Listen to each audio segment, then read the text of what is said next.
Today is Wednesday, March 18th. I call this meeting of the Job Growth and Energy Affordability Policy and Finance Committee to order.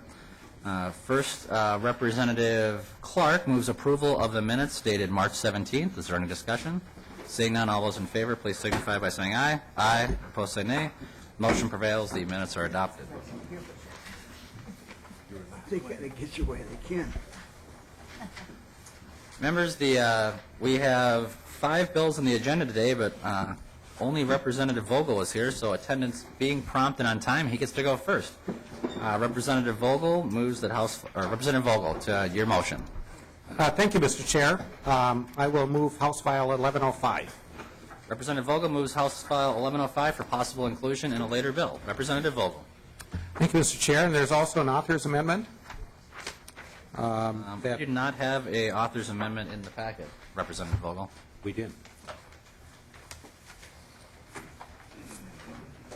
Representative Vogel, why don't you go ahead with your presentation, and we'll see what the amendment situation is. Well, first of all, recognizing that this is the first time that I'm in front of my own committee, I did bring treats because I wouldn't want to be accused of not doing the proper thing. Representative Mahoney votes aye. And the treats are from they're Klotsky, and they're representative of the district. New Prague has got a heavy Czech population, as well as some of the other areas. So I thought we'll have some native food. So maybe if somebody could pass it out, they're over there. Representative Vogel. Yeah, we get them done before somebody gets here. Representative Vogel. Thank you, Mr. Chair. And we'll see what we can do with the amendment. What this does is basically 3 things, and it expands the eligibility for the Urban Initiative Loan Program to the entire 7-county metro area. Originally, the program was set out to serve just Minneapolis and St. Paul, and in 2005 was expanded to other specific low-income communities. So what it will now do is expand the reach to the entire 7-county metro area, but it doesn't change the emphasis on low-income and minority businesses. It also does change, however, the eligibility from a low-income area to a low-income person, so therefore allowing it to reach more people, potentially clients who could create jobs, maybe even bakery jobs. Second, it adds an additional $1 million over the 16-17 biennium for the loan program, the Urban Initiative Loan Program. And third, it increases the funding for the Technical Assistance Program by $700,000 over the biennium. And that amount will be used to support business development pilot programs, which consult with startup and small business to provide management and planning services. And with that, first of all, the guest on my right is my good housekeeping mentor for my office, granddaughter Michaela. So it's nice to have her here today. She won't be testifying, but Why not? would you like her to introduce herself for the committee? Oh, yeah, you make her. Representative Vogel, do you have any invited testifiers you do wish to speak? You want to introduce yourself? I'm Kayla, and I'm from Prior Lake. Well, nice to meet you. Welcome to our committee. And I do have 2 testifiers, Lee Hall from the MCCD and John Sullivan from the Carver CDA. So I'll turn it over to them for some of the details, unless you wanted to have questions of me first. Welcome to the committee. Please state your name for the record. My name is Lee Hall. I'm the Director of Finance for the Metropolitan Consortium of Community Developers. Good afternoon, Commissioner and members of the committee. I'm John Sullivan. I'm the Economic Development Director for Carver County. Please proceed with your testimony. Thank you. Mr. Chair, Representatives, MCCD, the Metropolitan Consortium, has been a sub-allocatee of the Urban Initiatives Program since the mid-'90s. The program was created in the mid-'90s as a mirror program to the Greater Minnesota Initiative Fund, which provided startup capital and support to entrepreneurs and small business ventures in outstate Minnesota. Urban Initiatives was introduced to provide similar support for struggling entrepreneurs, starting entrepreneurs, entrepreneurs that needed a little bit of extra help in distressed communities. At the time the bill was originally introduced, the distressed communities was defined as basically the cities of Minneapolis and St. Paul. Obviously, a lot has changed in the metro area since 1995. The demographics have certainly changed. We're seeing greater diversity. We're seeing income levels of a lot of different stratas of income spread across the metro area. The program was amended in 2005 to allow some additional communities, primarily first-ring suburban communities where pockets of low income existed, to be eligible for the program. What we're proposing with this bill is expanding eligibility to the full 7-county metro to allow us to work with individuals who fall below 80% of the AMI, who are looking to start a business, who are in business and looking for some support.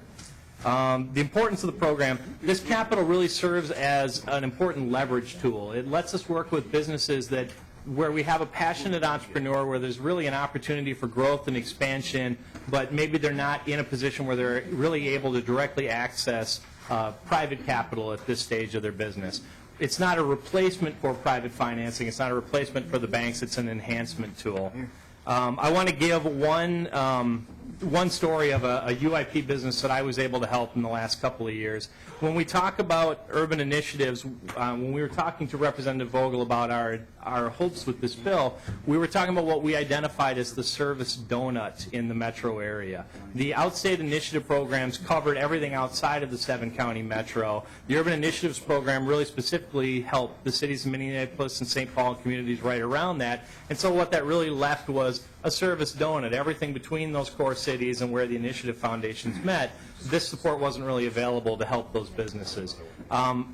Speaking of donuts, I worked with a client maybe some of you have heard of a couple years ago. There's a business in Minneapolis known as Glam Doll Donuts. A couple of really bright, passionate entrepreneurs came to us a couple of years ago. They had a vision and they had an idea for a business that they wanted to start, but they were having a hard time accessing the capital through their bank. They needed about $120,000 to get the business going. The business really, it's a startup business and it really lacked collateral. There are a lot of soft costs in the startup. Their bank wasn't really comfortable approaching it at that level. So they referred the client to us. I worked with the client for about 6 months on some business planning issues, developing the projections, really refining the vision. We were able to put together a small financing piece to leverage bank financing. That $120,000, $90,000 of it came from a banking partner, $30,000 of it came from our organization, $15,000 of which came from the Urban Initiatives program. So really just 10% of the total financing allowed us to leverage the total package, which created a business that's now receiving national press. They've been invited to be on a cooking show on the Food Network. They're getting publication across the country as a place to see when you visit the Twin Cities. They're employing a dozen FTEs now, paying an average wage of around $14 an hour, and really just with $15,000 of Urban Initiatives funds.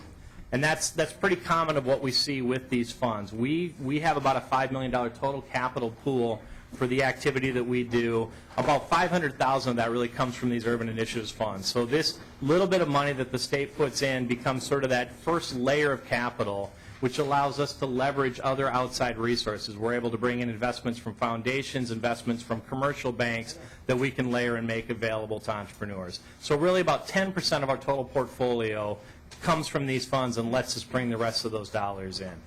Where we're challenged is when we're working with communities outside of those core neighborhoods, trying to help those entrepreneurs access that capital. I brought John Sullivan from Carver County. Carver County is one of our partners in our program work. John and I work really closely on a lot of deals, and I'm going to let John talk a little bit about why the access to these funds is important outside of those core cities. Welcome to the committee, Mr. Sullivan.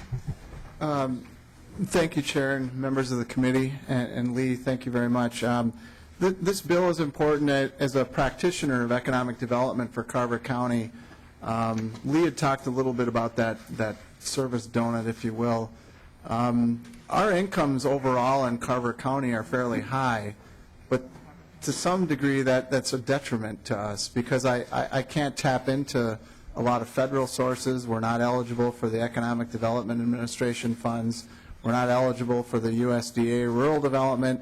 But every day we have entrepreneurs and people that want to start businesses that come in that are low income, that are eligible, and they want to tap into funding resources that we can't give them, that we don't have. One of the things that would really help with the passing of this bill would be we could leverage our existing dollars, as thin as they are, with this program, and we could help people that certainly meet the income requirements to be able to start their own businesses and be able to expand. So I think it's important to really consider this and to take a tough look at it. I've worked in this area for just in the south area, both in Scott and Carver counties for the last 14 years approximately, and one of the reasons we've partnered with MCCD is we couldn't get any type of money to help people to start businesses. We just weren't eligible, so that's why we brought the MCCD in a couple of years ago to help us with starting entrepreneurs, and their programs have really helped us leverage the existing dollars that we have. So I guess with that, thank you, and I'll turn it back to Lee. Thank you. Representative Vogel, do you have any other invited testifiers? I do not. Members, this is a public hearing. Are there any members of the public who wish to testify in favor or voice concerns with the bill? Seeing none, we'll close the public comment portion of this bill, and we'll move to the member questions or comments. Before we do that, Representative Mahoney, let me explain what happened with this amendment. The amendment was given to us, but I did not approve it in time, and I did not get copies to the committee. That's my fault. I'm inclined to waive the 24-hour rule on it, even though it wasn't posted, if that's okay with you.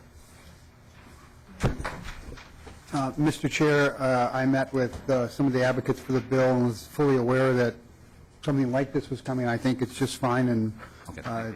it does mention the competitive grants, which are near and dear to my heart, so I think it's a good idea. Representative Vogel, then, do you have a motion to make? Yes, I would move the amendment A15-0081, simply clarifying the totals that will be allocated. Thank you. With that, any questions, discussion? Seeing none, Representative Clark. Thank you, Mr. Chairman. So I'm just trying to understand are we increasing the amount of funds that are available? And I guess I'm wondering, having represented those areas where we have concentrated poverty, and it is related to the original bill, this moves it into areas that not necessarily concentrated poverty, but an individual who is experiencing poverty, and I understand the need for that. I'm just wondering, I don't mean understand the need for the change. I understand that there are individuals who need that sort of help. Are we adding to the overall pot in order to do that, or are we maintaining the same level? What is the intention of the author, I guess, in terms of this, and maybe you could talk a little bit about that. If it's okay, Representative Vogel, I'm going to go to Ms. Newman, who will, because I think underlying substance of the bill, I think we'll come back to that later, but in terms of what the actual amendment does, is it okay if I go to Ms. Newman? Certainly. And she can walk us Thank through? you. Ms. Newman, will you please walk us through the A15-0081 amendment? Mr. Chair and members, on page 2, line 13, it just specifies that it is 2 low-income persons in the low-income area. And then the substantive change in the funding is on page 3, Right. and it takes, it deletes paragraph A and inserts instead $1,750,000 each year are to the Business Development Competitive Grant Program. And Representative Vogel, the Business Development Competitive Grant Program is different than the Challenge Grant Program in your bill, so I just want to clarify that that's the proper, okay. So, Mr. Chair, that is the amendment. Thank you. Representative Clark, any additional questions on the amendment? Well, and I understand, and when I look back on page 2, line 2.13, you're removing any priority for minority business enterprises. Is that what you mean to do? I'm asking the author. Representative Clark, that's actually on the underlying bill. So right now, we're just on the amendment. I understand your question is on the underlying bill, but with regards to the amendment that's before us, Oh, we're just talking about the amendment at this point. that is correct. So is it okay if we adopt the amendment to get the bill in the form the author would like, and then we can come back to, I'll come right back to you then? Sure. Okay. Any additional questions? Seeing none, all those in favor, please signify by saying aye. Aye. Opposed, say nay. Motion prevails. The bill is now in the form it would like. Representative Clark, you had a question?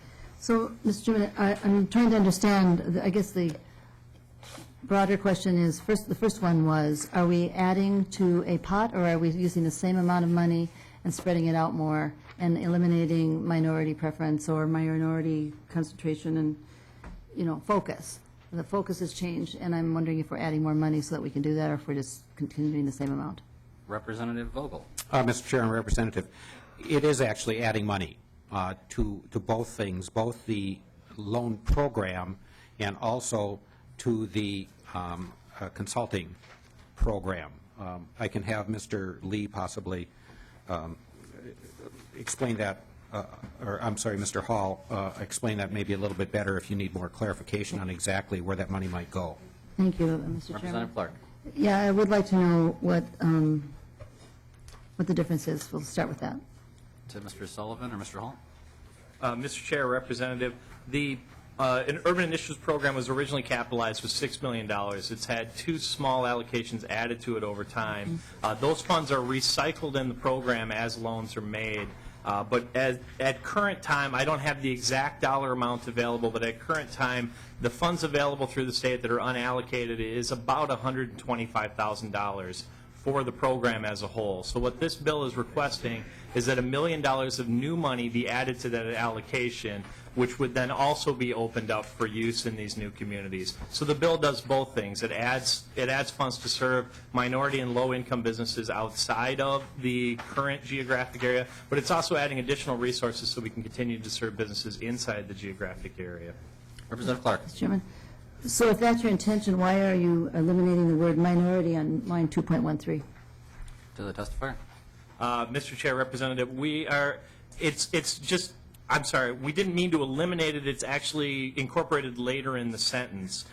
Just in clarity of reading the paragraph, we've removed minority after the word promote and moved it to job creation for minority and low-income persons through the 7 county. So the intention is to keep the focus on minority in there. It was a clerical choice to make the sentence read clearer. Representative Clark, it does not remove minority. It's just. Thank you, Mr. Chairman. Well, I understand your reasoning because you didn't remove it the second time. That's good. Mr. Chairman, I'll just stop there at that point for now. Representative Wagenius. Yeah, on that, I think you do change the meaning of it when you're removing minority. And so it's to promote minority business enterprises. So now it's just to promote business enterprises. But there's job creation for minority low-income persons. So it is a change in what we are doing. So it's not just a change in reading of the language. So we are taking away the emphasis or the emphasis on promoting minority business enterprises. And I would suggest that that's a major change that Representative Wagenius, of the author, but it is a major change. we heard from the testifier that was not the intent. Representative Vogel, if we can debate grammar for a while, or if you want, can we remove the stricken language in line 2.13, and does it still work fine? Yeah, I guess I would be fine with that. It doesn't change anything. I don't think it will change anything as far as the implementation, so All right. if indeed that's an issue, I would have no problem with that. Representative Mahoney, you okay with us doing this on the fly right now? Cool. So with that, Representative Vogel then moves that the language that is stricken on line 2.13, the word minority that's stricken be unstricken. Is that the right way to do it, Ms. Newman? Yeah, Mr. All right, Chair, restored. that's correct. Any discussion? Thank Seeing you. none, all those in favor, please signify by saying aye. Aye. Opposed, say nay. The motion prevails. Any other questions from members of the committee? Representative Mahoney? Thank you, Mr. Chair, and to the testifiers, you spoke to the Urban Initiative Board, and this is right for a nice amendment, because the Urban Initiative Board is pretty much an all-Minneapolis board, and it serves 11 communities on the west side of the river and 12 on the east side of the river. Now, certainly the board doesn't get to choose who gets, as a board member, that's on the governor's issue, but just be aware of that, Representative Vogel, that there may be an amendment coming. But in any event, this is a really good move forward on this. I do understand, and I'm a geek in other ways than our chair, the demographics. There are low-income people throughout the 11-county. There's pockets of low-income communities throughout the 11-county metro area rather than just the 7-county metro area, but 7-county is an easier way for us to work. So, members, this is actually a really good bill. The $1.75 million, I certainly hope that this is something that the chair looks very, very favorably on. We did, last year, we did about $6 million to all the Greater Minnesota Initiative Foundations and $500,000 to the Urban Initiative Foundation. This is kind of catching it up. So hopefully we can get this through and into the big omnibus bill, or is this going to move on its own, whichever. But this is a good bill, and I hope we can send it out of here with a really strong yes vote. Thank you, Representative Mahoney. Any closing comments, Representative Vogel? Just simply, first of all, thank you for hearing it today. The program helps low-income and minority startup businesses to receive the mentoring that they need, in some cases, and more importantly than the financial help. 40 years of experience in working with small business has taught me that most of small business failures are caused not by a lack of management experience, more so than the symptom, which is a lot of times looked at as money able to be lent. So what they're doing here is really working with people and their dreams and trying to make that dream into a reality by giving them the experience that they have, or sharing the experience they have to get a business going and then to keep it going. Because sometimes the worst thing that can happen to a business is to have an initial success, because it drives their need for more capital and they don't have it because they haven't planned right. So I appreciate the support, and I think you're doing some really great things here for small business startups. Thank you, Representative Vogel. With that, Representative Vogel renews his motion to have House File 1105 as amended laid over for possible inclusion in a later bill. Thank you, Representative Vogel, and our testifiers. Representative Dean.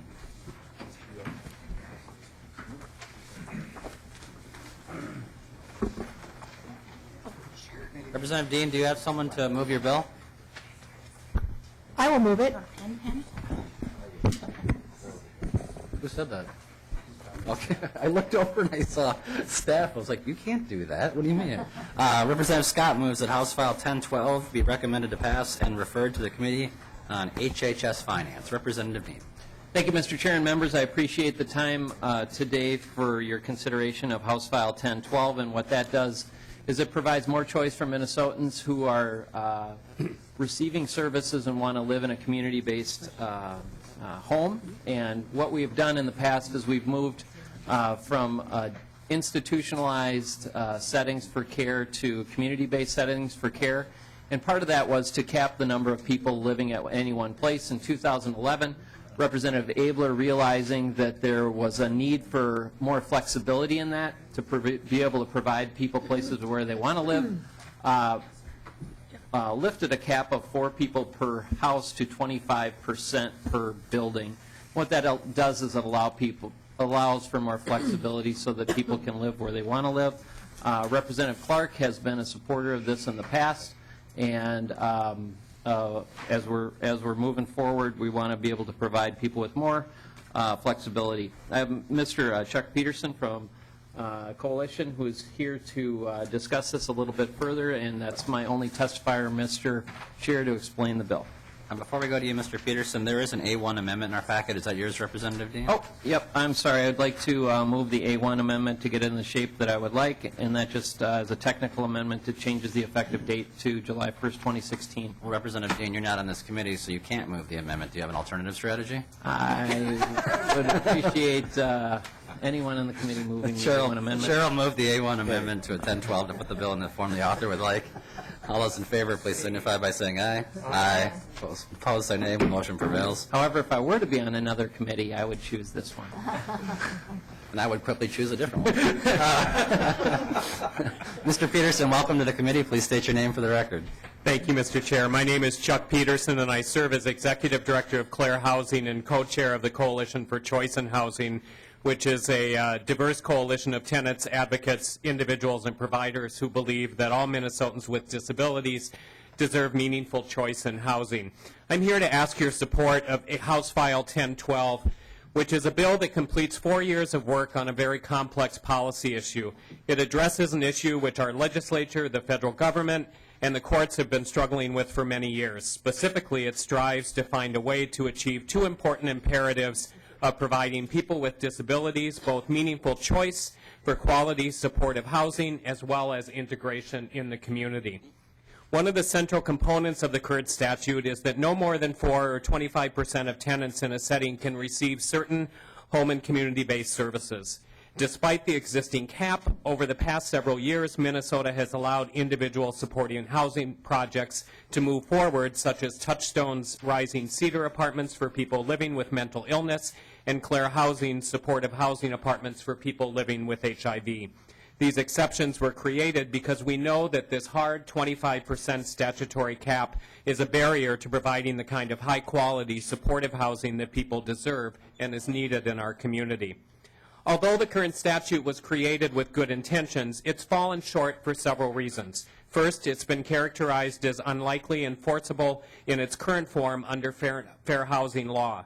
Second, it was originally envisioned to apply to new settings only. We know that the Centers for Medicaid and Medicare will not allow any grandfathering or exceptions. And third, as previously mentioned, it's led to a patchwork of carve-outs over the last several years, which have passed partly because many people recognize that an entire range of settings are needed to help individuals best achieve their individual community living and wellness goals. We believe that House File 1012 builds upon the original intent of the current statute, and most importantly, it retains the concept of applying heightened scrutiny to the settings that exceed 25% and only allowing those with well-designed settings to move forward. Federal requirements identified by the Centers for Medicare and Medicaid Services say that settings that have certain characteristics that could possibly lead to isolation must receive heightened scrutiny. The Department of Human Services, who will administer the new regulations, have already made the decision to include the 25% measure in the statewide transition plan as one characteristic of possible isolation. I'd like to ask you to support this bill because it recognizes the need to balance choice, quality, and integration while appreciating the significant role supportive housing plays in our community and the new federal and state regulations that will ensure that these values not just become an ideal, but an enforceable reality. Thank you. Thank you, Mr. Peterson. This is a public hearing. Are there any members of the public who wish to testify in favor or voice concerns with the bill? Seeing none, we'll close the public comment portion of our meeting and move to member questions. Member questions or comments? Seeing none, Representative Dean, any closing comments? I just appreciate your time and your support. With that, Representative Scott renews her motion to have House File 1012 be recommended to pass as amended and referred to the HHS Finance Committee. All those in favor, please signify by saying aye. Aye. Opposed, say nay. Motion prevails. Thank you, Representative Dean. Thank you for your time. Representative Loonan.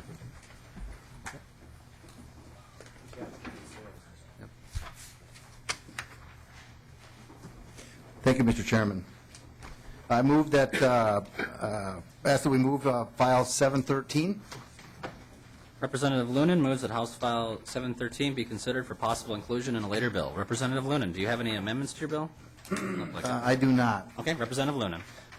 Mr. Chairman, members, this bill, we're coming to you today to help us take care of a symptom that was created by the success of a program created by the legislature in years past that had to do with internship programs and solving the problem for some of our young people who can't get a job because they don't have experience and can't get experience because they don't have a job. And I've got a testifier here today. I'm going to have a talk briefly about the program, but what we're looking for, the current funding level is $425,000 annually with $850 per biennium, and we're asking to increase that because of the number of students we've had to turn away from this program, up to $900,000 the first fiscal year with $1.1 million the second fiscal year. And with that, I'll turn it over to my testifier. Welcome to the committee. Please state your name for the record. John Dukic with the Minnesota High Tech Association. And as Representative Loonan mentioned, this bill increases funding for the SciTechsperience internship program to $2 million, over the next biennium, and that will provide for, allow us to double the number of internships from 225 to 450. And what the SciTechsperience internship program does is provide students the opportunity to give them the opportunity to take what they learn in the classroom and apply it to give them the on-the-job experience they need to land a career after they graduate from college. The program connects students to employers through a website, a web portal. Companies maintain hiring authority, and what we do at the High Tech Association is pre-screen student candidates as well as companies to make sure that they meet certain eligibility criteria. And as Representative Loonan mentioned, the $2 million funding at the $2 million level will allow us to greatly expand the program. Since the program's founding in 2012, we have funded nearly 300 internships at 131 different companies, and 2014 was the best year yet. With more than 600 student applicants, we had enough funding for only 117 internships. And these internships took place across the state, from Perham to Laverne to St. Cloud, Floodwood, and throughout the metro. And there should be a map in your packets showing where the internships took place. So this year we have a goal of placing 125 interns, and as of Monday, we have 125 companies registered, 585 student applicants, which puts us nearly in line with where we were last year at the end of the year, and have already placed 49 interns. And as I mentioned, funding at the $2 million level will allow us to double the number of internships from 225 to 450. This is important because keeping talented students in Minnesota is critical for meeting our STEM workforce demands of today and tomorrow, and supporting our growing entrepreneurial companies. And with your help, we can continue SciTechsperience as a way to prepare our students for entering the workforce. And we have with us today a couple of students, interns, and businesses who can share with you their experience with the program. Welcome to the committee. Please state your name for the record. Mr. Chair and Committee, my name is Kristen O'Connor, and I'm an analyst at Aspen Research Corporation. Please continue with your testimony. I was hired at Aspen as an intern during the summer of 2014, and I am still currently working at Aspen full-time. I heard about the program from one of my professors at College of St. Scholastica. He knew I was looking for work experience outside of school and gave me a flyer for the SciTechsperience program. I graduated from the College of St. Scholastica in Duluth with a bachelor's degree in chemistry. My internship at Aspen's Analytical Lab gave me an opportunity to get hands-on experience in an industrial lab setting versus an academic setting, further develop my skills in chemistry, as well as gaining critical lab and communication skills that cannot be taught in school, as well as understanding the business side of chemistry. At Aspen, I performed testing using a variety of analytical platforms, software, and instrumentation that also weren't available at my undergraduate institution. I improved my communication skills by working with project managers and clients individually, complying with employer and client confidentiality, and writing professional reports. Overall, this internship has helped me gain confidence in my abilities by handling expensive, irreplaceable, and time-sensitive samples for innovative projects. The most interesting project I've worked on so far is called Extractables and Leachables, and these are studies of plastic medical devices. Studies are set up using exaggerated temperature and time to see what additives or chemicals may be coming from the plastic product that may be transferred to the drug and maybe continue into the human body. The importance and concern for these projects is making sure that appropriate testing protocols are used and whether or not potential harm from chemical exposure may occur.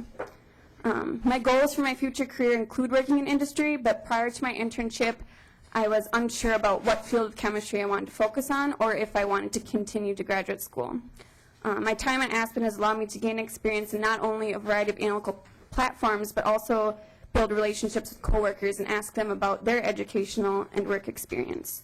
This has further encouraged me to continue my education and accept an offer from Iowa State University to obtain a PhD degree in analytical chemistry. You had me until you said Iowa State. Oh, cyclone!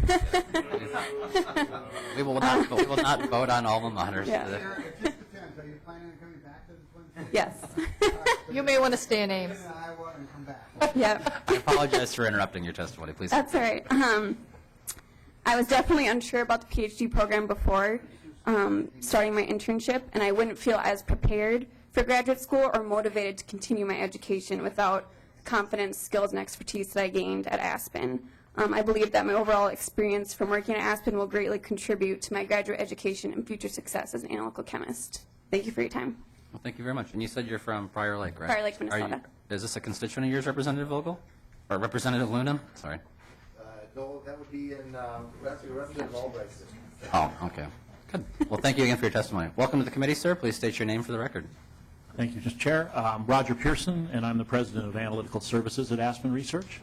So you've heard Kristen talk, and I can tell you it's been just a great pleasure to see this whole program just kind of balloon. Aspen got into it in 2012, and I quite frankly can't tell you how I heard about it because I don't remember, but it may well have been from Becky. Since we got into the program, we've had 10 interns that we've used at Aspen Research, and they're extremely valuable. And when I first started looking at hiring younger people coming into a company that has fairly senior experienced people by the nature of the work we do, it was the old chicken and the egg, you know, what experience have you had? Not very much. How are they going to get it? Well, so I kind of felt like it was part of industry's job to try and afford young people the opportunity to get experiences, to build their resume, and to continue forth. Now, by the nature of what we do, we need science, technology, engineering people. So this program is just wonderful, and quite frankly, I've hired twice as many interns as I probably would have because the program allows us to do that. I believe that we give them a great opportunity to really contribute. They're not coming in and just washing glasses or anything like that. When they go back to either other industries, of our 10 interns we've had, 3 have secured full-time employment in the state of Minnesota, 1 full-time employment outside the state of Minnesota, 1 full-time employment with us at Aspen. Another's gone on to a PhD program at Drake, and 2 others are in graduate schools in Minnesota. So we will hire again this summer at least 2, if not 4 interns, and it's my hope that you will support this with everything that you can and all the favor, because it's just a wonderful program. Thank you. Thank you very much. Welcome to the committee, sir. Please state your name for the record. Mr. Chair and Committee, Kent Cavender Bears, CEO of Robot Systems. We're a Twin Cities startup. Very early stage out in the market to raise venture capital. My job as a CEO is to make sure there's a positive balance in the bank account. So related to this hearing, the SciTechsperience internship program has been great for that. It allows us to get talent in at a reasonable cost to the company, so that's a great thing. But at a deeper level, I had, I would say, a very bad internship experience as an undergrad, and so I feel it's our responsibility, as the other testifier mentioned, to make good opportunities for people. So I had 2 interns with us this past summer, both engineering students, and really strove to give them an experience that they couldn't have elsewhere. Gave them a very open-ended project. It ended up providing some real great strategic insights for us. Worth mentioning, we're a little bit different animal in that we're building robots to work in cornfields to help farmers make more money while becoming better stewards. So it is a very interesting opportunity. A lot of people want to get into robotics. It's both a challenge to find the right talent, but also it's neat to see a bunch of students that are eager to get such experience. Thank you very much for your testimony. Representative Loonan, do you have any other invited testifiers? No, I don't. Okay. This is a public hearing. Are there any members of the public who wish to testify in favor or voice concerns with the bill? Seeing none, we'll close the public comment portion of our bill and move to member questions and comments. Representative Mahoney. Representative Loonan, thank you, Mr. Chairman. Representative Loonan, does your bill in any way change the wages that are paid or required to pay? Because the program back, I think, 2013 or whatever it was when it started, there was specific talk about wages. There was goals. So I've got 3 questions in this one. Does it change the wages Does it change the goals for Greater Minnesota, which I believe were 50-50? And does it change anything in the low-income and disadvantaged youth participation, which I believe was like 35-65, only for a couple of different reasons? And does it make any of those changes? To the Representative Loonan or to the testifiers? Well, I'll start with it does not affect the wage rate at all. None of that was in there. And I'm going to let them answer I'm not aware of any changes in any prescribed ratios. If there is, I'll let you articulate that. But I don't think there's a change. Welcome to the committee. Please state your name for the record. I'm Becky Siekmeyer. I'm the program director for SciTechsperience. It's not my recollection that we have specific targets for Greater Minnesota, but we have done very well in Greater Minnesota. We do a lot of outreach in those areas. I just got back from St. Cloud this morning. We have right now, well, last year it was about a 60-40 split between Metro versus Greater Minnesota companies, and we're trending that way again this year. About 39% of the internships have some tie to Minnesota, either through the student or through the company. So we're trending well in that area. And I apologize, Representative Mahoney, I don't remember. Your second question was? Representative Mahoney. The low income. The program is open to all students, and so it's we do targeted outreach to students of color, different student groups, and we do outreach to women students and students in general. So it's open to all students. We don't pre-screen for that, so I don't necessarily know what their economic status is. Representative Mahoney, do you know, under current law, do we have those in place? I don't see that language anywhere in the bill, but is that part of the current statute? Mr. Chair, I think it was stated as goals. Okay, good. Rather than requirements. I have two other questions, or one other question and one other comment.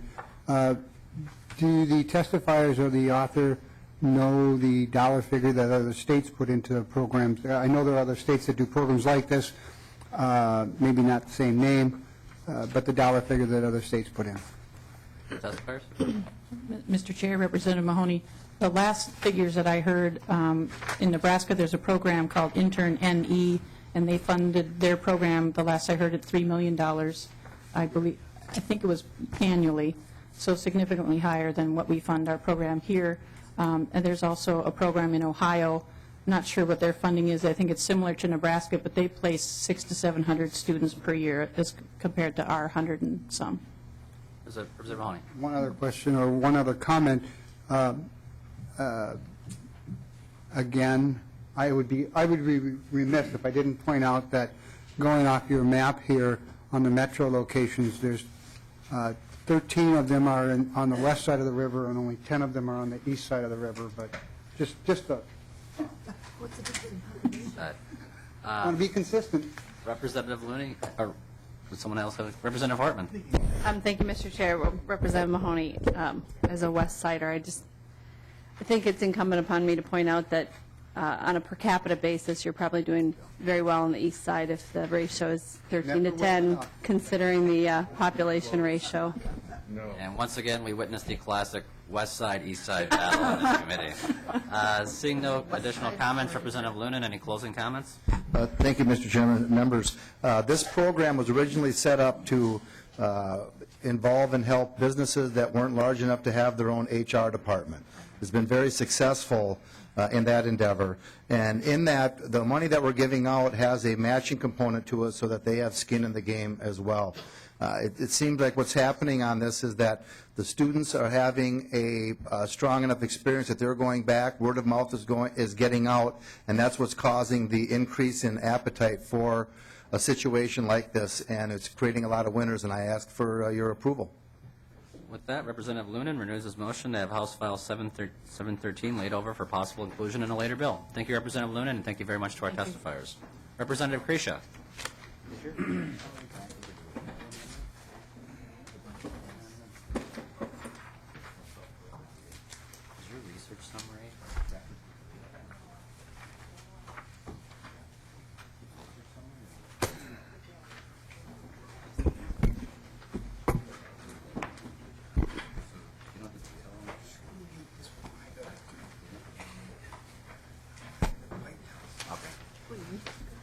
Representative Kresha moves that, or the chair moves that House File 438 be recommended to pass and referred to the Committee on Taxes. Representative Kresha, I have a delete all amendment here, A15-0209. My understanding is this is to replace it with the original language. Is that correct? That is correct, Mr. Chairman. Any discussion, members? Seeing none, all those in favor, please signify by saying aye. Aye. Opposed, say nay. The motion prevails. Representative Kresha to House File 438 as amended. And thank you, Mr. Chair, members. And if you'll indulge me for 1 second, I just wanted to find my comments. And I don't have the email in front of me, but that's okay. Oh, there we go. So, Mr. Chair, members of the committee, I have before you House File 438. I do have the author's amendment, which we've taken. That takes it back to House File 1 language, which was the original language that we were working on. We've tried to work with a couple of other groups. There was some other bills out there that did the same thing. But ultimately what we found is going back to a narrower scope seems to be our best approach. And so with that, this act mirrors the federal program and establishes a tax credit program to get private capital investment in operating businesses in underserved communities. The language from HF1 focuses these investments into businesses in the fields of high-tech manufacturing, mining, and forestry. There have been some misconceptions about what the funds can be used for. This bill makes it clear that the investment can go into owner-occupied real estate. Example, a paper mill may want to invest in new equipment but need to expand their factory to do so. They could use this program to complete the project. Between 2003 and 2012, $31 billion in direct new market tax credit investments were made in businesses that created approximately 750,000 jobs at the cost of the federal government of less than $20,000 per job. And these new market tax credit investments leveraged over $60 billion in total capital investments in businesses located in communities with high rates of poverty and unemployment. By establishing a state new market tax credit program, we can also attract high levels of private investment in our businesses. I do have a testifier here today and would like to speak in support of the bill.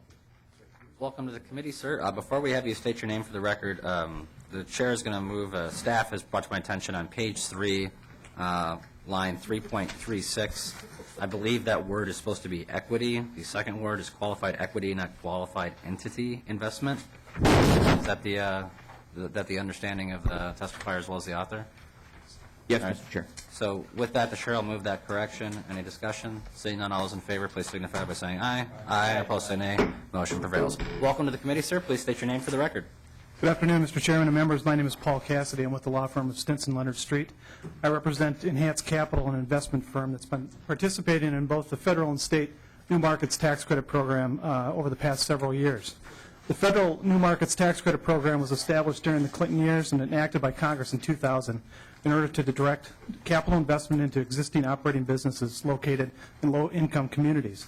The New Markets Tax Credit Program authorizes both individual and corporate investors to receive a tax credit against the federal income tax they pay. CDs, this equity is invested by financial institutions called Community Development Entities, or CDEs. CDEs can take the form of a lot of different entities, such as economic development authorities like the St. Paul Port Authority, or a regional economic development authority, or an investment company such as my client is an equity investment firm. This is a highly competitive program. Between 2003 and 2012, $20 billion in private capital was invested at the federal level in communities with high poverty rates, low incomes, and high unemployment rates. It's estimated that the demand in the federal program, New Markets Tax Credit Program alone, far exceeds its funding by a ratio of almost 10 to 1. Because of the high demand for this access to capital at the federal level, 14 other states have chosen to adopt a similar New Markets Tax Credit Program at the state level in order to attract private capital. The proposal before you today would create a state New Markets Tax Program in Minnesota separate and apart from the federal program. This proposal would authorize a New Markets Tax Credit Program in Minnesota that would emulate the federal program, utilizing much of the same regulatory framework with one twist. Minnesota would not have to compete for a federal allocation. Instead, it would have its own pool of dollars from which to draw from. This new program would authorize $250 million in new capital to be deployed in the first year of enactment. Investors would have access to a tax credit for their investment in the CDE. The CDEs must have an allocation agreement with the U.S. Department of Treasury and a service area that includes Minnesota and allocation awards would be authorized through deed. All capital deployed within the first year would be in low-income, economically distressed areas. Just like the federal program, the credit totals 39% of the original investment amount and is claimed over a period of 7 years. Beginning in year 3, nothing can be claimed the first 2 years, 8% for the 3rd through 6th year, and 7% in the 7th year, totaling $97 million over the 7-year period. This new program would focus on extending an existing business's credit and broadening access to affordable capital. Authorized money must stay in Minnesota's economy for the full 7 years of the program. Investments that are repaid or sold must be redeployed within 1 year in another business operating in an economically distressed community. Unclaimed tax credits are subject to disallowance for the entire 7-year credit compliance period, and the CD is subject to fines in the legislation if any of these rules are violated. Mr. Chair, thank you very much. I would stand for questions. A couple of things I'd like to point out, I believe, in your packet are a map of the state of Minnesota which highlights the distressed areas. If any of you are interested in seeing a more granular map of your district, we can provide that to you as well to show the areas that would qualify for this. And finally, if I can show you inside the packet, the diagram that shows you how the money flows through the program on the second page, and also then on the back page, how the tax credits are paid out over a 7-year period. Thank you, Mr. Chairman. Thank you, sir. Representative Kresha, do you have any other testifiers? I do not, Mr. Chair. This is a public hearing. Are there any members of the public who wish to testify in favor or voice concerns with the bill? Seeing none, we'll move to members' questions or comments. Any questions or comments from members of the committee? Representative Kresha, any closing comments? I do not, other than, well, just very briefly, we know access to capital in many of these areas is very difficult, and I think this is a worthwhile endeavor to pursue. So with that, I would appreciate your support, Mr. Chair and members. With that, the chair renews his motion to have House File 438 as amended, recommended to pass and referred to the Committee on Taxes. All those in favor, please signify by saying aye. Aye. Opposed, say nay. Motion prevails. Thank you, Representative Kresha. Thank you, Mr. Chair and members. Representative Lucero.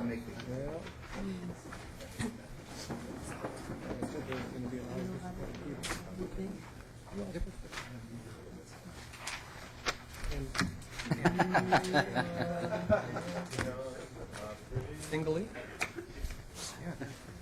Mr. Chair? Representative Lucero. Because you so appropriately shamed me yesterday, wasn't going to make the same mistake twice. So, Representative Lucero, I have some bad news for you. It's the right action, but the wrong bill. I don't think it's going to change any votes today. Well, perhaps not.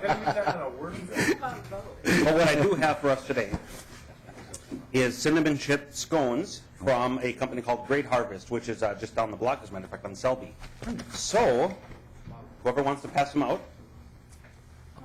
I think you can pass them out, can't you? Simonson is here up there. No. Thank you very much, Representative Lucero.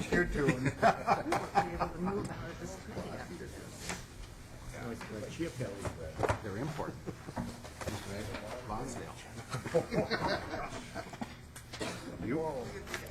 Peggy, you want to move the bill? No. Representative Scott. I would like to move House, thank you, Mr. Chair, I would like to move House File 1400. Representative Scott moves that House File 1400 be considered for possible inclusion in a later bill. Representative Lucero. Thank you, Mr. Chair. So I come from a district in which the Monticello nuclear power plant is right next door. And we appreciate the safety of the plant as it has become a part of our normal daily lives.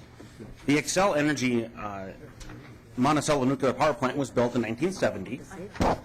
The Prairie Island nuclear power plant was built in 1974. So both plants are 40 to 45 years old at this point. The current permit for both plants expires in the early 2030s, approximately 15 years from now. And my understanding is that the regulatory review process for a new permit takes approximately 15 years. So hence, this discussion is definitely very timely. Minnesota enacted a moratorium on new nuclear power plants in 1994. And the reason I'm bringing this bill forward is I believe that all options should be on the table when considering the future of Minnesota's energy needs. Removing the moratorium would simply allow utilities to at least consider the option.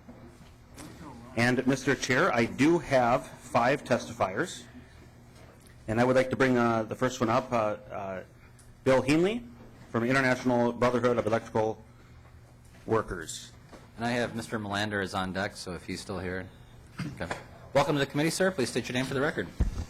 Thank you, Mr. Chair, members of the committee. My name is Bill Haney, Legislative and Political Director for IBEW Minnesota State Council. We represent the workers that run the nuclear plants in the state of Minnesota. We are urging you to repeal this law and pass the bill because we basically think it's kind of a meaningless law for a few reasons. First of all, no utility has on its book a need for capacity of the size that would come from a plant of this nature. Secondly, the economics for nuclear plants at this point in time are not in line for being a competitive addition to Minnesota electrical generation needs. And thirdly, the permanent management of the spent fuel is not dealt with at this time yet either.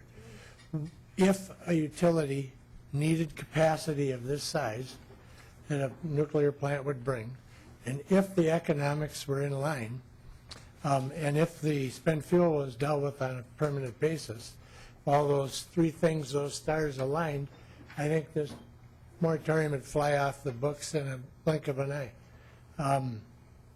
But none of those stars are aligned at this point.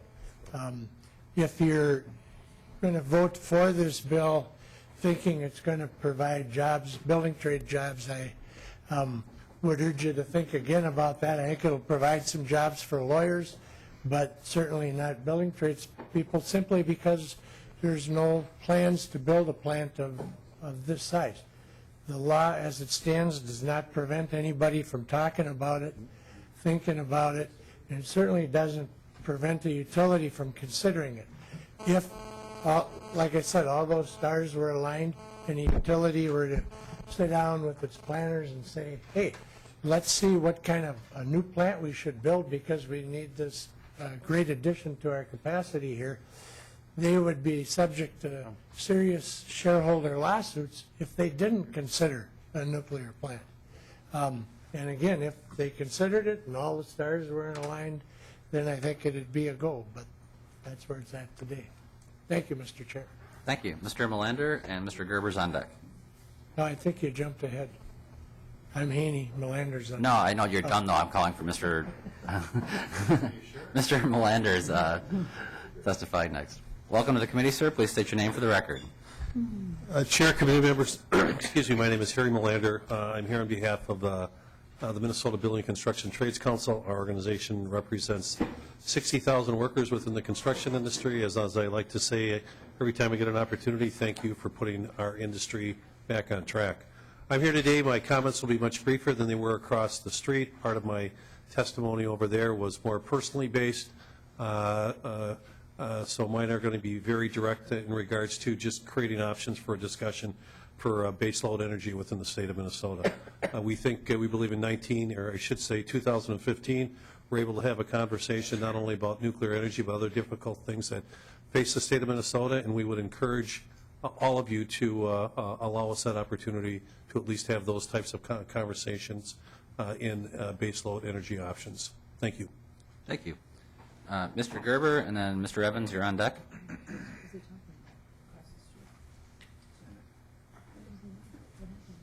Mr. Chair, members of the committee, my name is Ben Gerber. I represent the Minnesota Chamber of Commerce. I'd like to thank Representative Lucero for bringing this bill forward. I'd like to start out first by stating that the Chamber has had a long-standing policy in repealing the nuclear power moratorium. I think one of the reasons why it's important is that utilities are required through the integrative resource planning process to plan out 15 years. You look at 15 years ago, we wouldn't have thought that prices for certain energy technologies would have dropped so significantly. And that's why it's also important that we allow for utilities to plan all these different contingencies and include nuclear in their long-term planning. The next is the storage is extremely safe. I hope if you haven't already, you get a chance to go out and see some of these facilities and actually having the ability, obviously they're very secure and that's good, but if you do get the clearance to go, it's pretty amazing to see the safety procedures as well as the security around the facilities. And I think it's important to realize, too, that the way our Public Utilities Commission process works is the lowest cost resource to meet the specific need will get selected. And we are going through a period of time where I just looked up MISO's coal retirement plans. They're going to likely retire 14 or more gigawatts of baseload coal in the coming years, and that will need to be replaced by with something.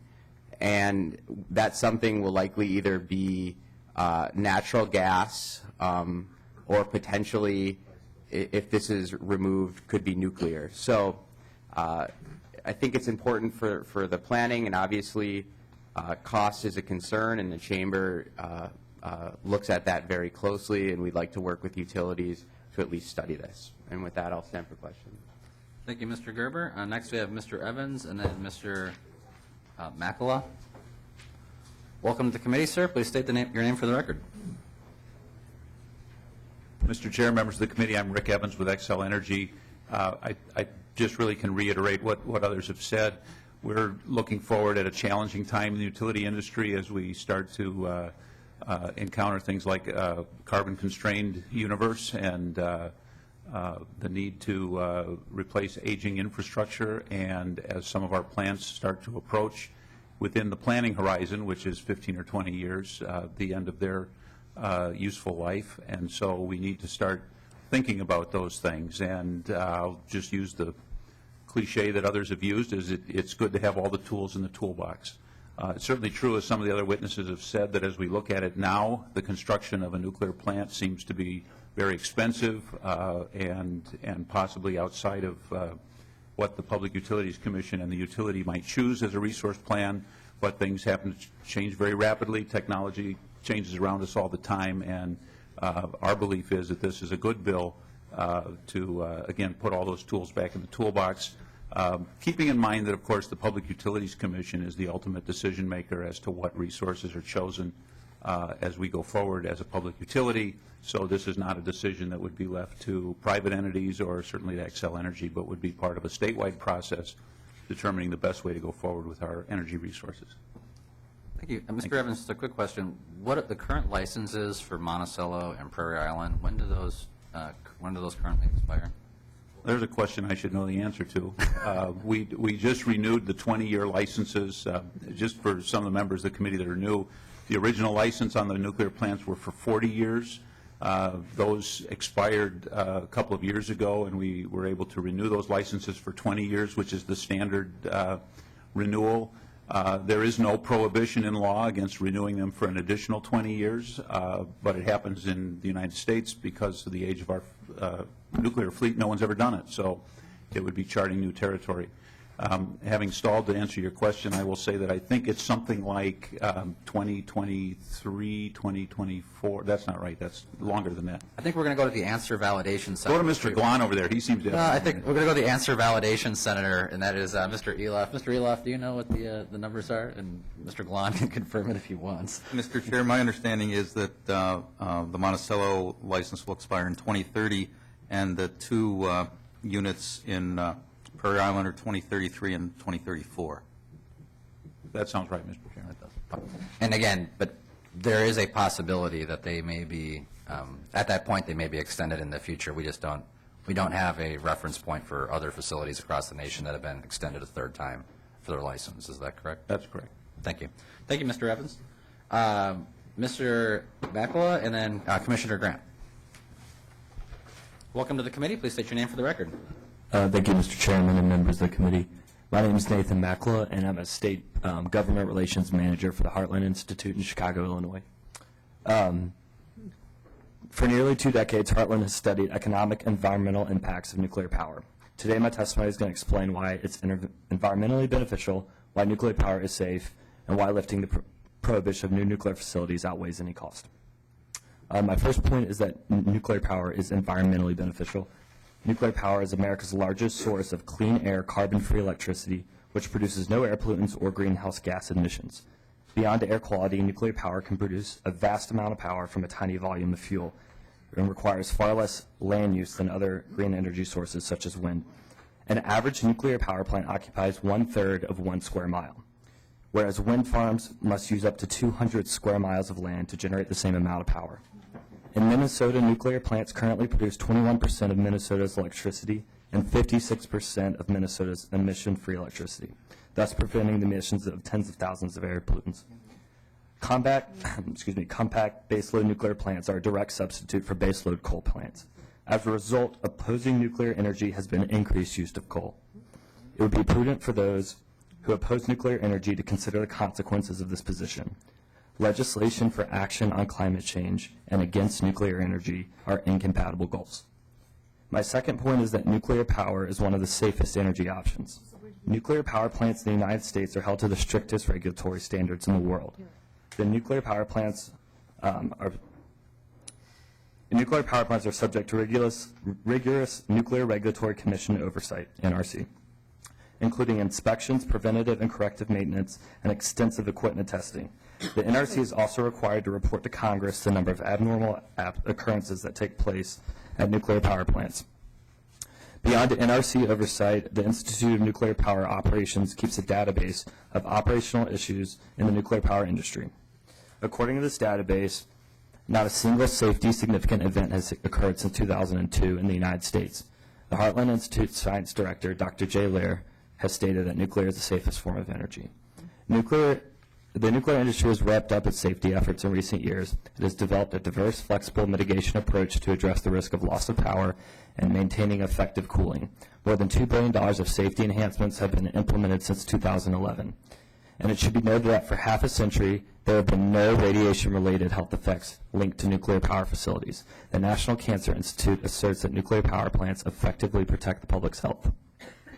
Nuclear waste storage is no longer a safety concern. The Nuclear Regulatory Commission voted 3 weeks ago to lift a moratorium issuing plant licenses after finding that storing spent nuclear fuel rods on site at nuclear plants is completely safe. The Commission also voted to adopt a new rule reiterating that spent fuel rods can be stored at closed nuclear plants for long periods of time.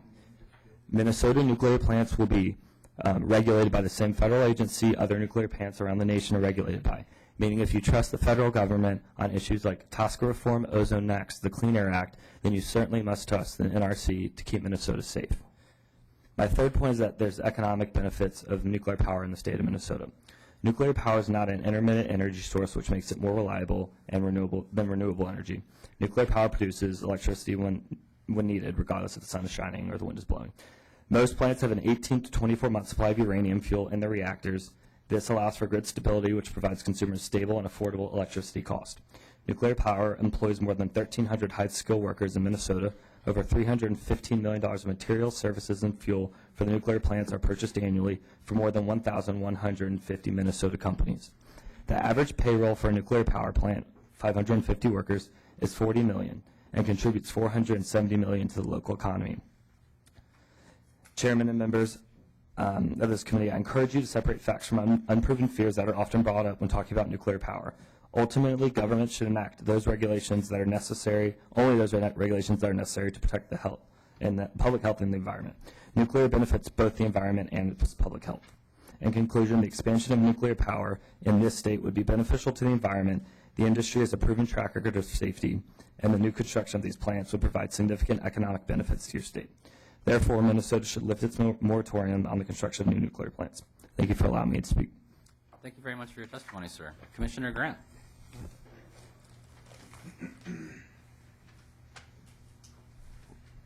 That means you're done. Thank you. Commissioner Grant, welcome to the committee. Thank you, Mr. Chair, and for the members. Bill Grant for the Department of Commerce. And I wish I'd had the opportunity to go right after Mr. Haney from the IBEW, because for all the reasons he supports this legislation, we would oppose it. And I think there are many strong reasons to keep Minnesota's nuclear moratorium in place. First, as he mentioned, new nuclear power plants have yet to find a solution for their waste. And the high cost of development of a waste solution would be paid by ratepayers. Instead, we continue to demand a national solution to the nuclear waste dilemmas at both Monticello and Prairie Island. Otherwise, these two communities in Minnesota may become permanent repositories for nuclear waste. Second point is around the need for such a facility, and it's clear now that Minnesota does not need new nuclear power plants into the foreseeable future.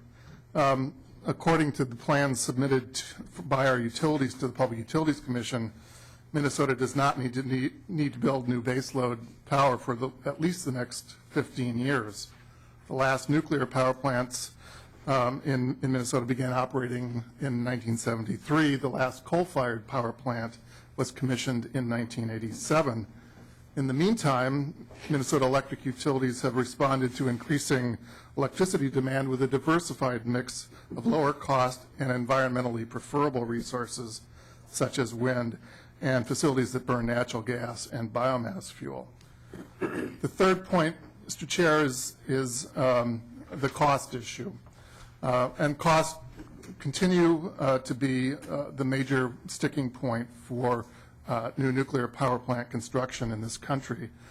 And many of the reasons stem from the problems that nuclear power plants have had in this country and elsewhere. The plant disaster in Japan, for example, have driven the cost of building and operating new nuclear plants ever higher.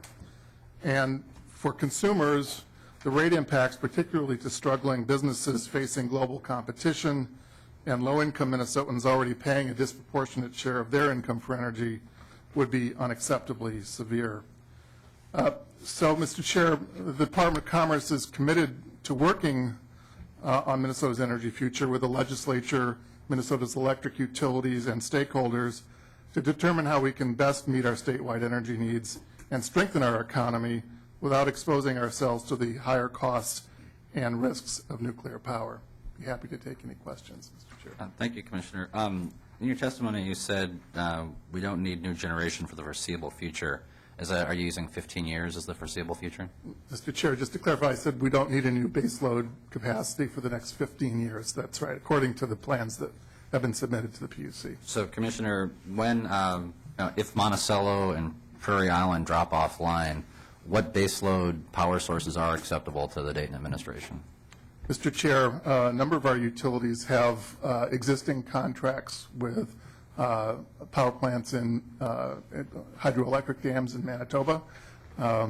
Those are something that we would expect will continue to develop as dam capacity increases in Manitoba. And of course, we still receive the largest share of our power from coal-fired power plants.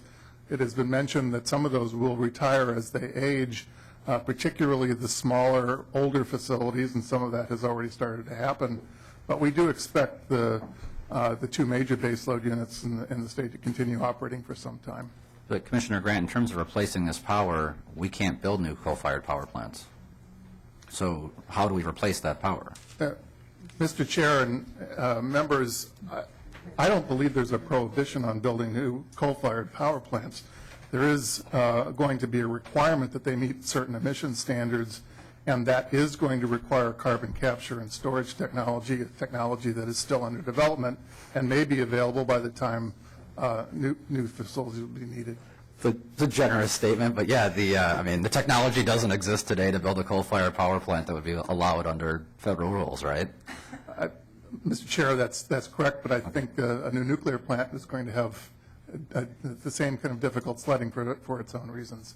No, but at least the technology exists. It's not a theory. We know that we can do that. The carbon sequestration technology that, for example, is being used in the Kemper facility in Mississippi, the primary reason why they're able to do that is because they're doing oil recovery, which unless there's something new, unless we find some sort of oil recovery in Minnesota, I don't think we're going to be able to use that. Mr. Chair, in addition to the facilities in this country, though, and there's one in Beulah, North Dakota, selling CO2 to Canada for enhanced oil recovery as well, there are facilities in Europe that are currently operating with carbon capture and storage technology. But isn't the Next Generation Act, doesn't it prohibit, isn't there some element of prohibiting it unless, is there a requirement for a carbon offset? Mr. Chair, there's a requirement that it meet a certain emission standard that a carbon capture-ready plant would be able to meet. Okay, so hydro, a yet undetermined technology for carbon sequestration for coal. What other baseload sources will be available? Well, Mr. Chair, natural gas can certainly be operated as a baseload facility, although it typically is not. Okay. And I guess the concern I have is that right now we are on a regulatory pathway for various reasons, not just regulatory, but also just the economics, that the only new generation we're building in this country primarily is natural gas and renewables. And what that does is it eliminates one of the principal tenets of energy policy, which is reliability. We're removing diversification from our energy mix. And I'm a huge proponent of natural gas. It's great for America. It's great for the environment. But what I'm against is an energy grid that is 100% natural gas and renewables and nothing else. I'm opposed to that. And I've heard the governor's comments on coal, that he wants Minnesota to be coal-free. I've seen those comments echoed in a letter from the MPCA.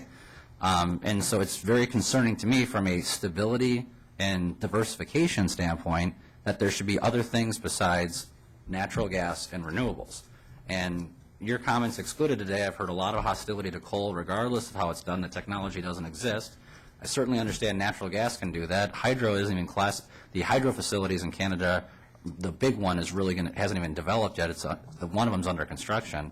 Do you understand the concerns I have about diversification? Mr. Chair, I do, and I would say if you look at the current energy mix in Minnesota, adding natural gas and renewables is actually restoring diversity to our energy mix rather than ruining it. We still rely predominantly on coal and nuclear in this state, and will for the foreseeable future.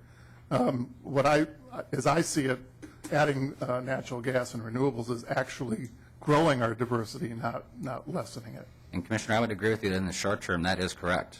But I also see the regulatory environment we're in with regards to coal. I hear the governor say he wants Minnesota to be coal-free. I see a moratorium on new nuclear, and I see huge amounts of power generation that are going to be, at least under current licensing, are expiring in 2030, 2033, and 2034. It sets up an environment where in a very swift manner we could be very dependent on natural gas and just renewables. And that's the pathway that we are on, absent any changes in Minnesota public policy.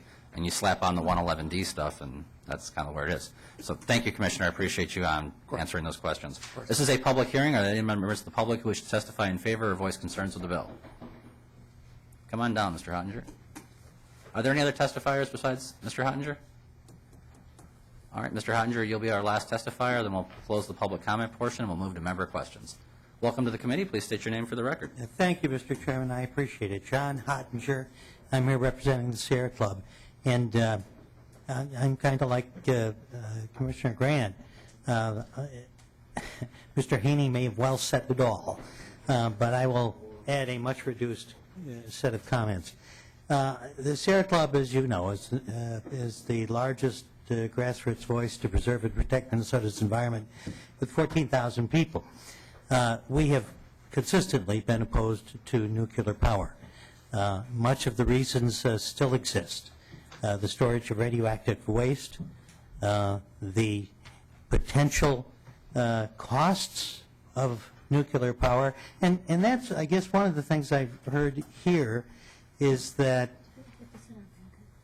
nuclear power is becoming increasingly non-competitive, especially since the disaster in Japan and the $300 billion expense of what took place at Chernobyl some time ago. And because the waste product is so expensive to maintain and to watch over, and it's so expensive to build new plants. No one got up here and said, gee, I think we're going to build a new nuclear power plant. And you can take that both ways. Well, why do we need this if nobody's going to do it anyway? But I think we're better off recognizing that if it is, and Mr. Haney spoke to this, if someone actually thinks that it is economically wise for their shareholders or for anyone else to build a nuclear power plant, then they'll be here and they'll present us a suggestion that says, hey, we can prove it's safe. We can prove it's economically viable. Right now, for instance, the changes at Monticello ended up costing ratepayers a lot of money to upgrade the place. And the numbers that most impacted me, and I'm going to keep this real brief, but the cost of decommissioning a nuclear power plant once they've outlived their useful life. You don't turn off the lights and walk away. According to a December report from Excel on decommissioning its Minnesota plants, shipping of the spent fuel would have to wait a minimum of 30 years due to a need to cool the spent fuel following discharge from the reactor. The projection of costs of decommissioning run the gamut from 36 years requiring a cost of $1.1 billion to 100 years after shutdown at $2.1 billion. Unless we can solve these problems, we're not going to see nuclear power, much less needed. I found interesting Mr. Gerber's comments who said, how do we replace it in the future? Well, Mr. Chairman, you had a much better discussion about that. Mr. Gerber said natural gas or nuclear. But your comments, which are forthright and look forward to a discussion that needs to be had, include the reality of renewables and the expansion of renewables, and also, that no one's mentioned, efficiency. One of the things that has been, at least on the demand side of the electrical equation and the power equation, has been efficiency. If we can expand that to industrial efficiency, look at the supply side, we've got some gains to be made there. But that full equation isn't clear at this point, and it deserves discussion. But until we know that there's a safe way to do nuclear power and one that's market viable, to deal with this moratorium and eliminate it is unnecessary. Thank you, Mr. Chairman. I appreciate the opportunity to appear. Thank you, Mr. Hottinger. Once again, are there any additional members of the public who wish to testify in favor or voice concerns with the bill? Seeing none, we'll close the public comment portion of our bill and move to member comments and questions. First of all, Representative Fortman. Thank you, Mr. Chair. My questions start for Mr. Evans from Excel. Representative Fortman. Thank you, Mr. Chair. Mr. Evans, in the company's proposed integrated resource plans, are you proposing a new nuclear plant? Mr. Evans. Mr. Chair, members, no. Representative Fortman. Are you familiar with the Georgia plant that's been under construction for the past few years? Mr. Evans. Mr. Chair, members, I know it exists. That's probably the limit of my knowledge about it. Representative Fortman. Thank you, Mr. Chair. So are you familiar with how far behind they are, how much over budget they are in Georgia? Mr. Evans. Damn it, Mr. Evans. Representative Evans. Mr. Evans. I know who you mean. Mr. Chair, members, you know, I don't know the specifics of it, but I know what you're talking about. I mean, they are behind schedule, and the costs are over initial estimates. Representative Fortman. Thank you, Mr. Chair. Mr. Evans, when we took the tour of the Prairie Island nuclear plant, do you remember the one thing that the plant operators wouldn't, the one question they would not answer? Mr. Evans. Mr. Chair, members, no, I don't. Representative Fortman. Representative Gavel, I can't remember if you were there with me at the time when we toured the plant, but there were some nice young men walking around with machine guns strapped to the front of their bodies and all other types of weaponry attached to their shins. And I said, so how many guys like that are walking around on the site? And they said, that's the one question we can't answer. Mr. Evans, I was wondering, how much does Excel pay to have the retired Navy SEALs try to breach the security at Prairie Island every year? Mr. Evans. Mr. Chair, members of the committee, I don't know all of the details of the operations of the nuclear plant. What I can tell you is that all of those costs are considered by the Public Utilities Commission in their function of determining whether plants should be operating or should be replaced, and all of those resource planning and certificate of need questions. So while I don't know the details of any of those costs, there is a public body in the state of Minnesota that does examine those costs as a part of their function of approving or not approving plants. Representative Horton. Mr. Chair, Mr. Evans, thank you. I just think as policymakers, the reason I'm asking you these questions, one thing I'm being nice to Representative Lucero and not asking Representative Lucero these questions that he should know the answer to, but I'm sure he does. I think is likely he does not, and you may. I barely do. So.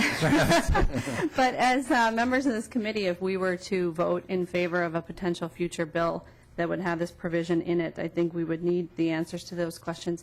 How many armed guards do you have at Sherco or any of the wind facilities that you own? Mr. Evans. Well, you've already been told that was the one question we can't answer, so. I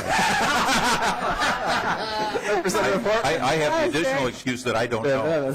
Nicely done, nicely done. Well, I'm going to hazard a guess that you don't have a nice young man walking around with automatic weapons at your coal, and perhaps Representative Newberger knows if there are any armed guards at Sherco.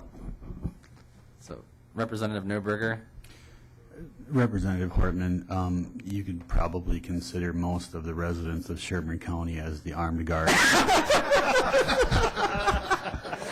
Okay. Representative Hartman. Thank you, Mr. Chair. Mr. Evans, for how long will the waste on the Prairie Island site be stored there? Mr. Evans. Mr. Chair, members of the committee, that is undetermined at this point. Representative Hartman. Thank you, Mr. Chair. My next question, well, let me ask Mr. Evans this question, but then I have the same question for Representative Lucero, Mr. Haney, and Mr. Mallender, and that is, do you think a deal is a deal? When somebody makes a commitment to somebody as part of a deal, should that person live up to the commitment that they've made? Mr. Chair, members of the committee, that sounds like a trick question, so I guess it depends on the deal. Representative Hartman. Mr. Chair, members, I think what members of the committee should know is that in 1994, Excel sought permission to store nuclear waste on the Mississippi River banks near the Prairie Island community. And the deal that was made at that time to allow the storage was that this language would go into Minnesota law. And so I think that out of respect for the commitment that the company made in 1994 to resolve one of the most contentious issues that ever went through the Minnesota legislature, that the deal should be honored.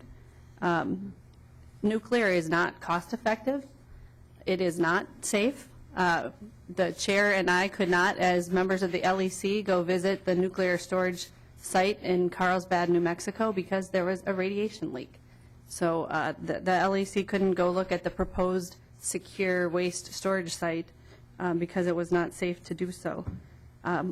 Representative Lucero, where do you propose to store any new waste from any proposed new nuclear facility? Representative Lucero. Mr. Chair, I guess I would defer to the experts on that, but my understanding is that the technology continues to evolve, and there are new methods continuously coming out. So, but again, I would defer to the experts on that one. And Representative Hartman, just 2 points of factual correction for you. I mean, one, the Carlsbad, I've toured the Carlsbad facility before you and I were, and others were going to go there. It wasn't shut down because it was unsafe. It was because they didn't know what had caused. They were picking up levels of radioactivity, and they wanted to make sure where it was. There was never any exposure to the public. There was never any public danger. It is a permanent nuclear repository that has safely transported tons of low-level nuclear waste across this country with a 100% safety record. And if there's one facility that people should get a chance to visit if they're interested in energy issues, it is to visit the Carlsbad facility. It is literally in the middle of nowhere. There's no water underground, stable geological formation. It is a permanent repository, and one where they actually support the permanent storage of low-level radioactive waste. With regards to the issue of where future storage is going to go, I think it's generally recognized that in the short term here, Yucca Mountain's going to open back up. Now that Harry Reid's no longer majority leader, it doesn't take a fair amount of controversy to recognize that's where things are going, and that we'll be moving beyond that to regional repositories. But in terms of where that's going to be and where it's going to happen, I don't know, but I'll tell you this, the science is indisputable that having a permanent repository is far safer than the decentralized distributed mechanism that we currently have under law. Representative Hartman. Mr. Chair, if Carlsbad was safe, we would have gone to see it. It's not safe. They're not letting people in right now. So It's not a matter of safety, Representative Hortman. It's that they didn't know what it was. So, Representative Hortman, go ahead. Semantics. Well, I share their concern in not letting people go in where they're not sure where the radioactivity is coming from. So I think that's probably a wise decision by the people who operate the site. Representative Lucero, are you aware that the only utilities in the United States of America who are proposing or building nuclear are utilities who can shift the risk to ratepayers and that shareholders don't have to bear the risk? Representative Lucero. Mr. Chair and Representative Hartman, no, I was not aware of that. Representative Hortman. Mr. Chair, Representative Lucero, do you know by what percentage the Monticello repairs were over budget? Mr. Evans, do you know what that number is for how much the upgrade and enhancements and repairs to Monticello were? Mr. Chair, you're protecting the freshman from hazing. Oh, no, I just don't think he knows the answer. Well, I'll defer to Representative Portman, who probably knows the answer. Representative Portman, do you know the answer? Even more accurately than I do know the answer. Well, no, actually, I don't know the answer. I know that the proposed upgrade was initially 300 and some million. I believe it was around 320 million. And I know that the completed upgrade cost $748 million. So, Representative Hortman, I have given you 14 questions for the testifiers. Is it okay if I move on to other members' questions now? Mr. Chair, I think that that's entirely appropriate, but I would say that it would be respectful to the committee if in the future, when you prevent us from asking questions of each of the testifiers as they come up, that you hold yourself to the same standard. I might do that, but again, I've given you 14 questions, Representative Hortman. If you want to ask more, you can go ahead. But if No, you I'm don't- good, Mr. Okay. Chair. I just want to make sure. Okay. Representative Fabian. Thank you, Mr. Chair. I appreciate that. And you're not going to get 14 questions, Representative Fabian, just so you know. Representative Fabian. Mr. Grant, will you come down, please? Is there anybody here from Minnesota Power? Mr. Chair? Thank you. Mr. Grant, you talked about the Manitoba hydro situation.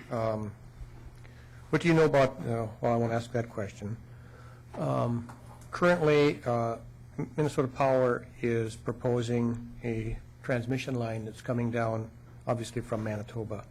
Are you aware of the controversy, it's not, regarding the siting of the power line that's coming across the Canadian border into Minnesota, and the administration's desire to change the siting to add cost to the line? Commissioner Grant. Mr. Chairman and Representative Fabian, the only controversy I'm aware of is the proposed crossing point from Canada into the United States. Representative Fabian. Thank you, Mr. Chair. That's not a controversy at this time. I believe in Minnesota can say that, Power can say that that has been solved, and it was solved with a lot of work by a lot of people in the local area doing that. The siting situation now has to do with where the power line is going to run. Is it going to go across state land, or is it going to go across private land? Are you familiar with that? And the administration's position on that? Mr. Chair, the function we perform for the Public Utilities Commission in siting processes is to evaluate routes and compare the environmental impacts associated with those routes. I'm not aware of a controversy surrounding the crossing of state lands versus private lands. Thank you. Fabian. Thank you, Mr. Chair. So would adding miles to a siting add cost to a project? Mr. Grant. Commissioner Mr. Grant. Chair and Representative Fabian, that would depend on a number of factors involving the type of property and land that was being crossed, whether that property would need to be taken through eminent domain or not. Representative Fabian. Thank you, Mr. Chair. If there were increased costs, would those costs be borne by the ratepayers? Mr. Chair and Representative Fabian, likely they would, yes. Okay, thank you. Representative Fabian. Thank you, Mr. Chair. And can someone from Minnesota Power help me with the next question? As I understand it, the hydroelectric dam that's being constructed is located, I believe, east of Lake Winnipeg.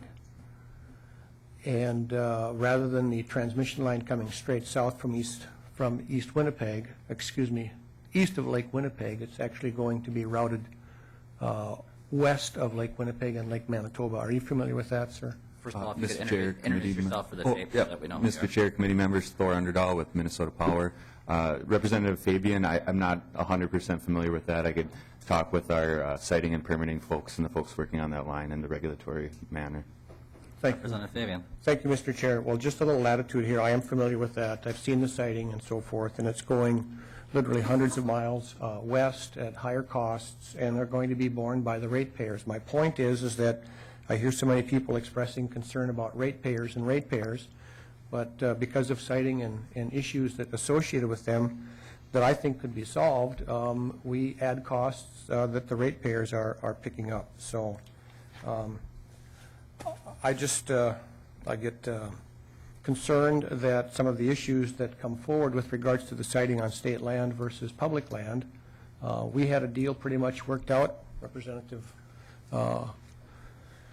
talked about a deal should be a deal, and we thought that we had one worked out, and now the administration is coming in kind of near the end and saying that we don't have a deal. So that becomes a concern of mine. If I could ask Mr. Hottinger a couple of questions, or should I defer my time, Mr. Chair? If you could just do it quickly. Mr. Hottinger, if you could come down.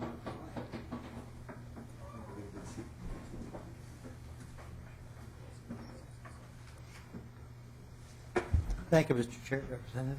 Thank you, Mr. Hottinger. I appreciate your desire to protect ratepayers. You talked about the increased costs to the XL project at Monticello and the cost to ratepayers. Can you tell me how much the ratepayers had their monthly increases go up by? Mr. Hottinger? I'll say Representative Fabian. I don't know if that's, those have not been billed to customers yet, so. Okay, thank you, Mr. Chair. And just a partial response, Mr. Chairman. Mr. Chairman and Representative Fabian, I got my hair cut. Thank you for the recommendation. But as I understand, the overrun, and Representative Portman alluded to that, was $402 million. And of that cost overrun, Excel is picking up $71 million. And the ratepayers are therefore picking up about $330 million. That's the information I have. So one more question, Representative Fabian, and then we're going to go to Representative Isaacson. And to that point, in western North Dakota, in the coal-fired plants, the upgrades that have been made there to the tune of hundreds of millions of dollars, who's picking up the cost on those?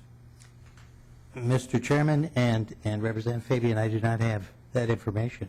I suspect, as with Representative Portman, you do. It's the ratepayers. Thank you. Representative Isaacson. Thank you, Mr. Chair. I think I have a couple of questions here, but I want to make sure I frame them correctly. You know, inherently, I'm not just against nuclear power for the sake of being against nuclear power. It actually is a very clear issue to me, and that is all the science that I've read about it just doesn't have a conclusive way to manage the long-term effects of the spent fuel, right? And we have some short-term ways of saving it, but even our best short-term ways of saving it, future generations will be paying the price unless technology catches up. And so what I don't understand when I hear the tension and talking about how we're going to find different ways of managing future needs in the energy grid, and Representative Garofalo, you had talked about you know, the lack of diversification that we have. My question is, well, it seems to me like we're conflating several issues in a kind of a misdirection rather than talking about what the main issue is, which is nuclear power a good idea to bring back on the table as a possibility, right? And it seems like it's really clear that it's not until we have the technology to manage the waste. And so I want to make it that simple. And do you agree with that statement or not? Mr. Chair and Representative Isaacson, no, I believe that we should have the discussion. We should not stomp on the ability to even have a conversation. Removing the moratorium would not change anything other than allow us to have the conversation. Representative Isaacson. It appears to me that we're having the conversation right now and the moratorium is still in place. So I think that and I appreciate you bringing the bill because I think you're right to have the conversation. My concern is that, you know, we're not talking about a train derails and it's horrible for families and a town gets affected and it's awful, and 10 years later the town can kind of recover in some respects. And other things can happen in different energy circles that can be horrible, but when a nuclear thing happens, right, when we have problems there, it's like generational. When you have fuel that's going to last tens of thousands over 1 million years, right, we can't foresee that. It's not fathomable to us to think of it in terms of that many generations. But my concern is that if we don't start thinking like that, that's kind of what got us in this pickle in the first place environmentally. While I'm sympathetic to the concerns we have about making sure we're moving at a gradual rate that doesn't ruin business and stick ratepayers with a lot of money, in terms of how much they have to pay, it is my concern that at the same time, if we're not being environmentally responsible, it kind of makes the point moot, right? And so when I look at this idea of bringing nuclear power back, it is kind of mind-boggling to me when the science is so clear that long-term we just don't know how to manage it. Just don't know how to manage it. It isn't like an and, maybe, but. We don't have the best facility we've built can last 10,000 years, it says. The rods are going to be radioactive for 1 million years. Now, I know that to us it doesn't seem like much because we're around for maybe 100 years if we're lucky. But I want to be thinking about future generations in the way that I manage our energy. And I think that the argument being made that, well, technology is going to catch up with nuclear energy, well, guess what? Technology is going to catch up with solar, it's going to catch up with wind, it's going to catch up with hydro as well, and push us forward. So I just can't believe that this is a relevant discussion to be had right now, in the sense that there are so many other options on the table, and we are so unclear about the long-term future of nuclear power. Why we'd be having this discussion when there are so many other discussions to be had is kind of beyond me. Representative Isaacson, do you know how we dispose of the spent nuclear fuel from nuclear submarines and nuclear aircraft carriers? I do not. Do you believe that we safely do it right now? I would be surprised to think that, yes. No, I do not. I don't think that we do long-term have an answer for that stuff. But I'm not a nuclear engineer either. It's important because there were a lot of statements made about permanent storage of spent fuel. You should know that for decades, the United States has safely transported and stored permanent repositories of spent nuclear fuel from our nuclear submarine fleet as well as nuclear aircraft. To Yucca Mountain or to where? No, I mean, it's through the Department of Defense. The primary. So we don't have access to that, I suppose. No, so it's primarily through the state of Idaho. It travels our interstate highway system. It travels our rail system. And so we are doing this right now. And the objections to this, the reason why I bring this up is not science, because your objections to this were on science, and I will tell you, the science is clear. The science is clear that right now we safely transport and store spent nuclear fuel from the Department of Defense. The difference is because of the Department of Defense, they don't have the level of state civilian oversight that we do with our energy policies. Representative Mr. Gavel, I would say that you're correct almost completely, except that right now, so far, they have safely done that as far as we know. Representative Mahoney. Thank you, Mr. Chair, and to the members of the committee. I actually have been, they wouldn't let me touch the dry cask storage down at Pryor Island, but I stood in front of it. I actually worked around it for a little while. I spent 2 years working there. Just so everyone understands, my radiation level after 2 years at Prairie Island was less than a chest x-ray. And that's going through there, I can't remember what they call it, but it is a safe facility. The fact that they have armed guards is a terrorist issue. And, people bring up the red herring about the federal government having to subsidize the insurance for nuclear power plants. Well, we subsidize all of America because of terrorist attacks. Almost every large building, every insurance company, every big facility, every oil refinery, every chemical plant, we as our federal government subsidizes that particular piece of insurance. And if they didn't, many pieces of the state of this country would shut down. I have a couple of questions, and I'll try to be, not questions, but a couple of statements, and I'll try to be quick. They talk about the Manitoba hydropower.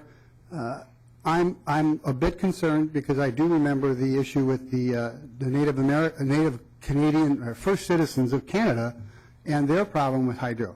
So, you know, are we just having another country deal with a problem so that we don't have to? That's a question that I have. We have right now, to use a phrase that one of my colleagues uses, we have a storage facility not 500 feet from an Indian child care center. That's truly unacceptable. We have to deal with that. We have to get rid of that dry cask storage that is stored at Prairie Island, and whether it's at Yucca Mountain or wherever, but that's unacceptable.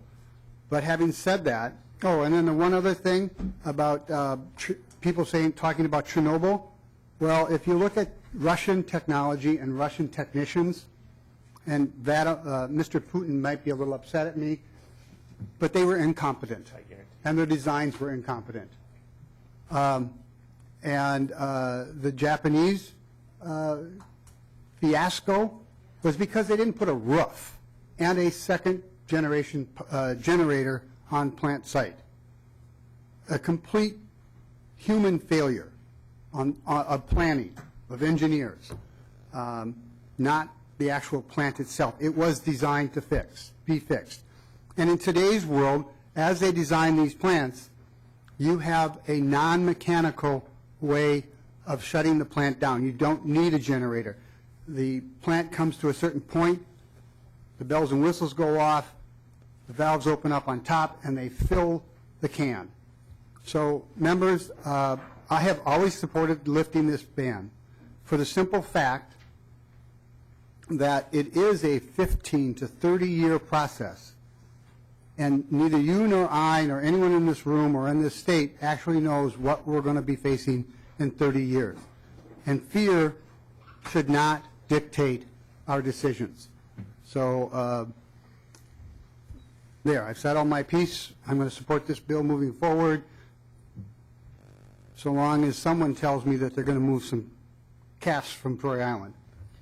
Thank you, Representative Mahoney. Members, we have another committee hearing that's going to be coming in here. We have 3 additional members on the list. What we're going to do is, should this bill show up in a later bill, then we'll resume this conversation at that time. Representative Lucero, do you have any closing comments? The only closing comment I would have is I want to make sure that this was distributed. It's a letter of support from the Minnesota utility investors. We did receive that. Thank you.